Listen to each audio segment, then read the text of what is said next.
제가 최근에 어떤 이 소식을 들어보니까요, 옐로스톤에 비버를 돌아오게 하는 방법이 무엇이 있을까? 이 비버라는 이 조그만 짐승은 주로 산속 계곡에서 살아가는 그런 짐승입니다. 그런데 비버 특징은 나무가지를 꺾어가지고 다람쥐같이 이렇게 생겼는데 좀 큰데, 나무에 올라가가지고 나무가지를 계속 쓸어가지고 이 앞니빨로 쓸어가지고 그 나뭇가지를 떨어뜨립니다.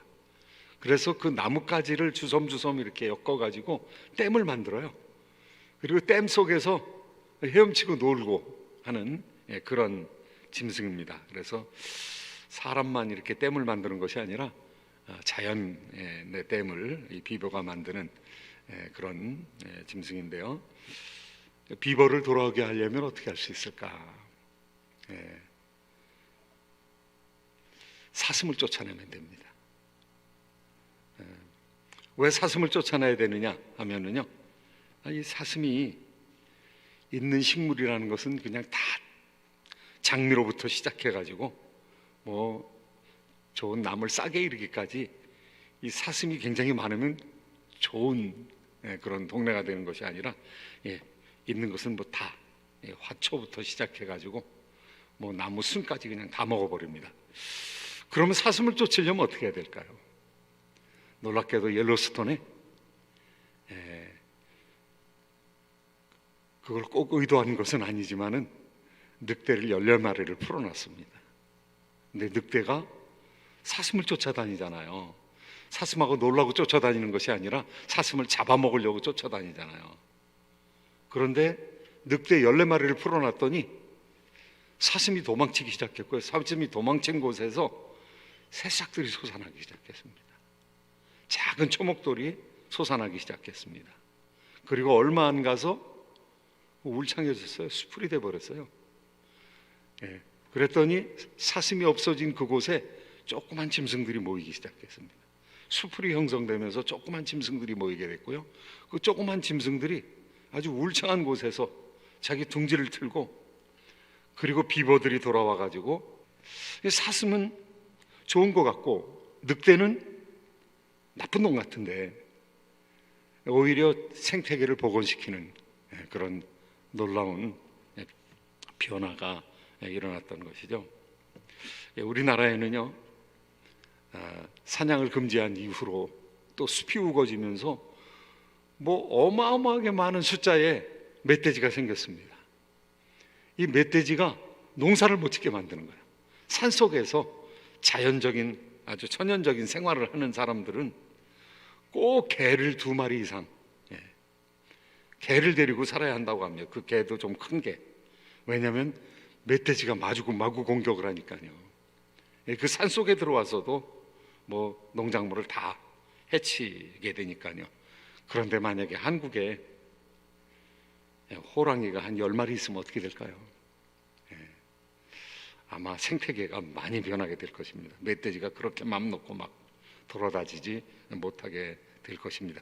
하나님께서는 이 자연계를 아주 어마어마한 균형으로 다스리고 있는 거예요. 자연계가 무너져 버린 것이 아니라 살아있어서 충격을 주면은 그것이 혼란되기도 하고요, 다시 복원하는 능력을 가지기도 하고요, 또 우리가 싫어하는 무서워하는 짐승을 없애버리면 그게 평안한 삶을 우리한테 줄 것 같지만 오히려 생태계가 무너져가지고 우리가 원치 않는 짐승들이 기하급수적으로 늘어나게 되는 그와 같은 상황. 하나님께서 정교하게 자연을 유지하고 섭리하시는 그런 하나님이시죠. 그런데 하나님께서 그렇게 자연계만 유지하시는 것이 아니라 역사를 유지하십니다. 그런데 역사를 유지하는 법칙이 여기 나와 있어요. 오늘 우리가 읽은 성경에 역사를 유지하는 법칙, 하나님께서 어떤 사람에게 복을 주시느냐, 하나님의 은혜 안에 있는 사람들, 하나님의 심령을 가지고 있는 사람들, 하나님을 간절히 찾는 사람들, 이런 사람들을 하나님께서 복 주시는 것이죠. 그래서 선한 마음을 가지고 있는 사람들, 진실한 마음을 가지고 있는 사람들을 흥하게 하시고, 악한 마음을 가지고 있는 사람들을 자기 꾀에 빠져서 붕괴하게끔 만드는 것이죠. 하나님의 섭리는 것이죠. 하나님께서 모든 것을 다 받아들이는 것 같지만은 하나님께서 살아서 역사하시는데요. 오늘 말씀은 어떠한 말씀입니까? 전쟁이 끝났습니다. 전쟁이 끝났으면 승리한 사람이 어떻게 해야 되겠습니까? 하나님께 감사를 드려야 되죠. 영광을 드려야 되죠. 30만 가지고도 충분합니다. 하나님께서 함께 지팡이에 달려있는 놋뱀이 옛날에 하나님의 백성들을 살렸기 때문에 그것을 우상 숭배하니까 그 놋뱀을 깨가지고 빻아버렸습니다. 그런 간절한 마음을 가진 왕이 있었는데 지금 아마시아는요, 전쟁 한번 승리하고 나서 너무너무 좋은 거예요. 그 승리가 자기의 승리로 생각한 거예요. 그리고 하나님을 버렸습니다. 우상을 섬겼습니다. 하나님께 감사해야 되는데 에돔에 우상을 가지고 왔습니다. 그러니까 선지자가 나갔어요. 선지자가 나가서 그 교만을 질책을 합니다. 하나님께서 승리하게 해주셨는데 어떻게 자기 나라를 지키지도 못하는 에돔의 우상을 가져다가 섬깁니까? 이렇게 얘기하니까 왕이 그 얘기를 받고 이거 잘못했구나, 내가 잘못했구나 이렇게 생각해야 되는데 왕이 영적으로 교만해지니까요, 선지자가 얘기하는데 그 선지자 얘기를 안 듣습니다. 선지자 음성을 듣지 않습니다. 그러니까 다 잊어버린 거죠. 전쟁 끝나기 한 달 전, 두 달 전 그때의 상황을 다 잊어버린 거죠. 그러니까 의무적으로 하나님 앞에서 행하기는 했지만은 열심은 없었던 것이죠. 온전한 마음으로 하나님을 쫓지 못했던 것이죠. 하나님을 붙잡지 못했던 것이죠. 나눠주지 아니한 마음으로 하나님을 간절히 사모했던 것은 아니죠. 한계가 드러나기 시작했습니다. 참 안타까운 일이죠. 그러니까 선지자가 뭐라고 이야기를 합니까? 하나님께서 왕을 멸하시기로 작정하셨습니다. 이렇게 얘기하죠. 무서운 말씀이죠. 오늘 말씀 16절 말씀입니다. 같이 한번 읽도록 하겠습니다. 선지자가 아직 그에게 말할 때에 왕이 그에게 이르되 우리가 너를 왕의 모사로 삼았느냐? 그치라. 어찌하여 맞으려 하느냐 하니 선지자가 그치며 이르되 왕이 이를 행하고 나의 경고를 듣지 아니하니 하나님이 왕을 멸하시기로 작정하신 줄 아노라 하였더라. 참 두려운 일입니다. 마음이 높아졌어요. 그리고 또 문제가 생겼습니다. 어떤 문제가 생기냐? 하나님 앞에 교만하니까요, 이제 내가 이스라엘과 싸우겠다 이렇게 작정을 한 겁니다. 왜냐하면 싸울 수 있는 인간적인 이유는 있습니다. 30만을 가지고 싸우러 나갔는데 배후를 쳐가지고 200리길에 걸쳐서 수많은 노략을 하고 3,000명의 사람을 죽였거든요. 그러니까 원수 갚아야 되겠다라고 생각했던 것이죠. 상식적으로는 이해가 갑니다. 그런데 하나님께 물어봐야 되는 것이죠. 하나님이여, 제가 이 싸움을 하리이까 말리이까? 하나님의 뜻은 어디에 있습니까? 그런데 하나님의 뜻을 구하지 아니하고 신하들끼리 상의합니다. 신하들끼리 상의해서 뭐라고 얘기하는가 하면 17절 말씀입니다. 같이 한번 읽도록 하겠습니다. 함께 읽습니다.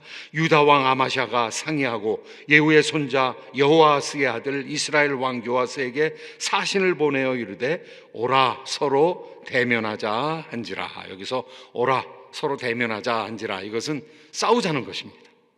대면해서 너희들과 한번 누가 이기는지 쟁패를 겨루어야겠다. 왜냐하면 너희들이 우리를 공격해서 3,000명의 사람을 죽이고 노략해 가지 않았느냐? 그러니까 답변이 왔습니다.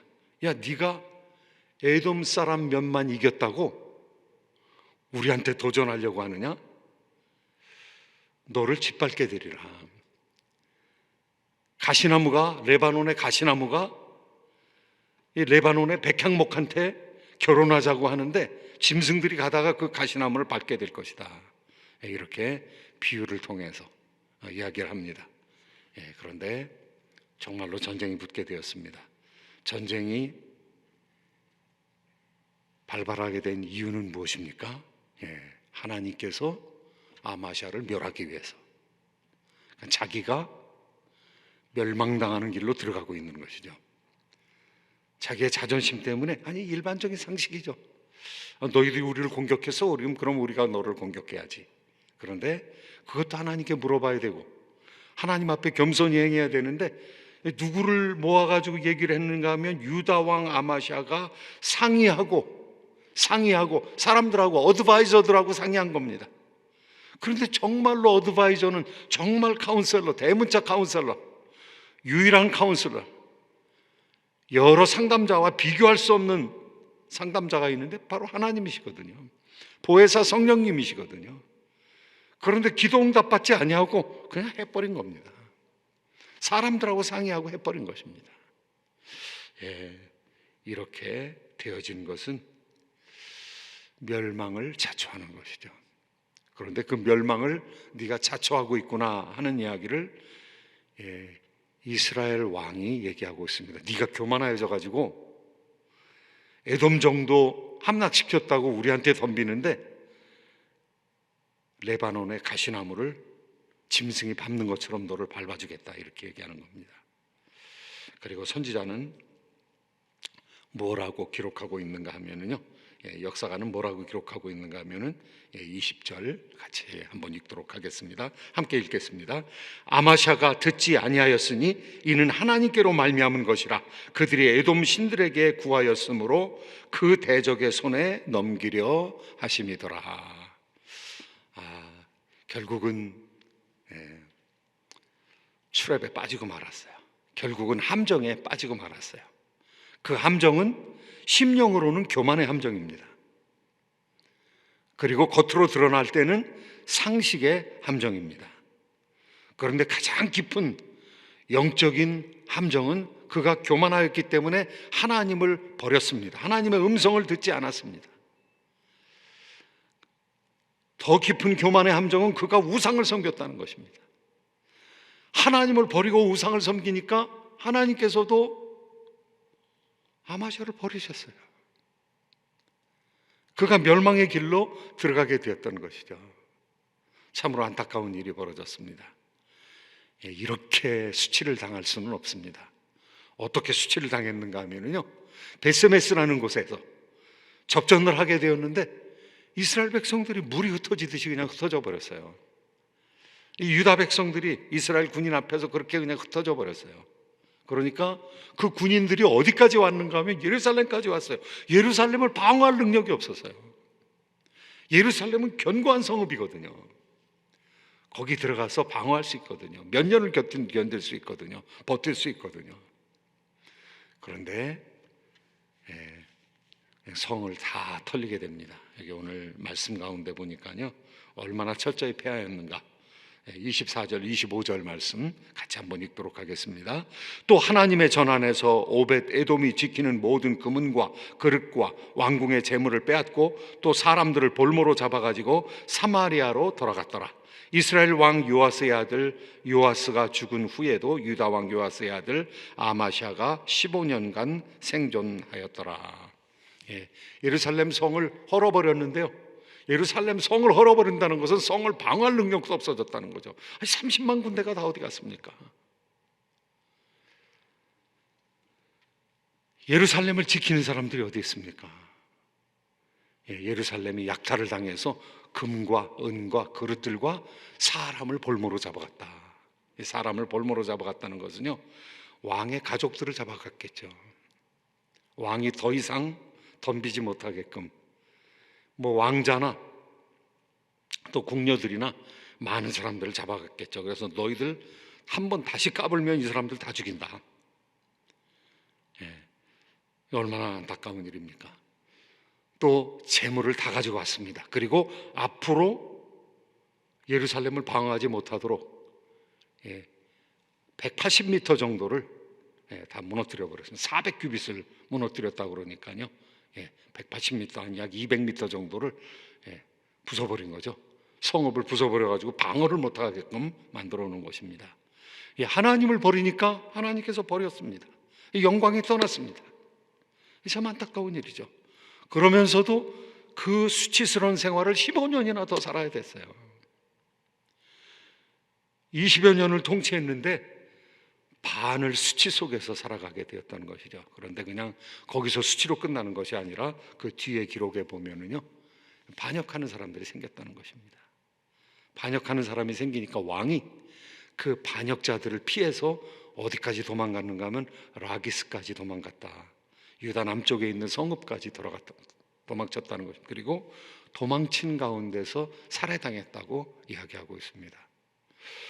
얼마나 안타깝습니까? 영광으로 시작해서 비참함으로 마치게 되었습니다. 하나님께 은총을 입었는데 하나님께 제대로 된 영광을 돌리지 아니하고 오히려 우상에게 영광을 돌렸습니다. 하나님은 인간의 이 파워 스트럭처, 권력 구조의 정상부에 계신 분이시거든요. 인간의 권력 구조의 정상부에 있는 그 당시의 사람이 왕이거든요. 그런데 왕이 자신이 위에 있는 존재가 누구냐 하면 하나님이거든요. 그런데 하나님을 버리고 우상을 섬겼습니다. 우상 아무것도 아니죠. 우상 나띵이죠. 아무것도 아니죠. 그런데 하나님을 버리고 아무것도 아닌 것을 섬겼어요. 그러니까 이 천지의 질서가 무너지게 되었던 것이죠. 하나님을 거역하게 되었다. 하나님을 반역하게 된 것이죠. 그러니까 밑에 있던 사람들이 왕을 반역하는 것입니다. 주변에 있는 세력들이 왕을 반역하는 것입니다. 이 영적인 질서가 있거든요. 영적인 질서가 있거든요. 하나님께서 선지자를 통해서 말씀하시거든요. 영적인 질서가 있거든요. 그런데 선지자를 너 맞으려고 그러느냐? 이렇게 됐습니다. 너 맞으려고 그러느냐? 하나님을 버리니까, 선지자를 버리니까 하나님께서 왕을 버리셨습니다. 그래서 왕이 신하들에 의해서 죽게 되는 비참한 15년 동안 수치의 삶을 산 것도 비참한데 아마샤가 결국은 죽임을 당하는 그런 상황에 이르게 됩니다. 이런 말씀은 우리한테 충격입니다.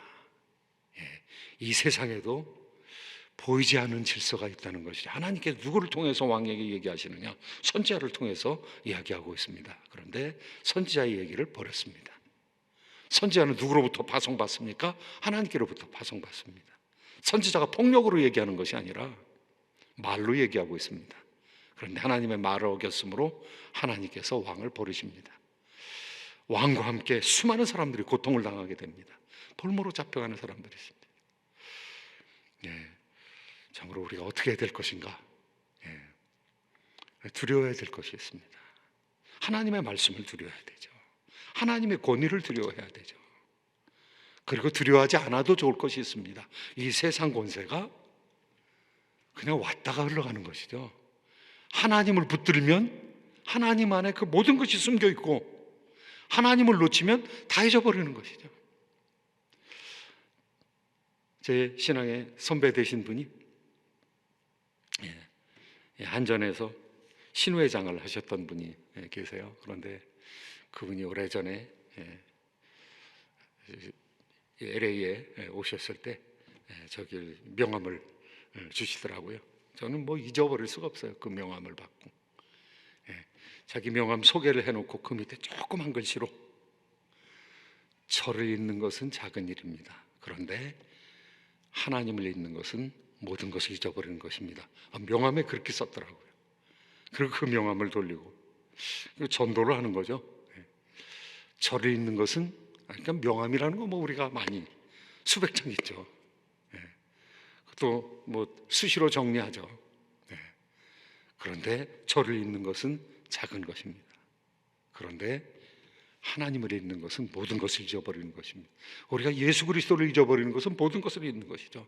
아마샤는 가장 중요한 복의 근원이 된 하나님을 잊어버렸습니다. 그리고 자신도 잊어버려지게 됩니다. 사랑하는 성도 여러분, 지금 이 시간 우리가 생각할 것이 있습니다. 우리의 가치관의 정상부에 하나님을 두셔야 합니다. 예수 그리스도를 두셔야 합니다. 그리고 붙들어야 합니다. 그분을 붙들고 말씀을 붙들게 된다면 하나님께서 우리와 함께 하십니다. 자연계가 회복됩니다. 우리의 주변이 회복이 됩니다. 하나님께 향하게 되면 우리 환경이 회복됩니다. 우리 안에 성령께서 계시면은요, 우리의 환경이 재정리됩니다. 저 같은 사람이 숲속을 가도 숲속이 정리가 돼요.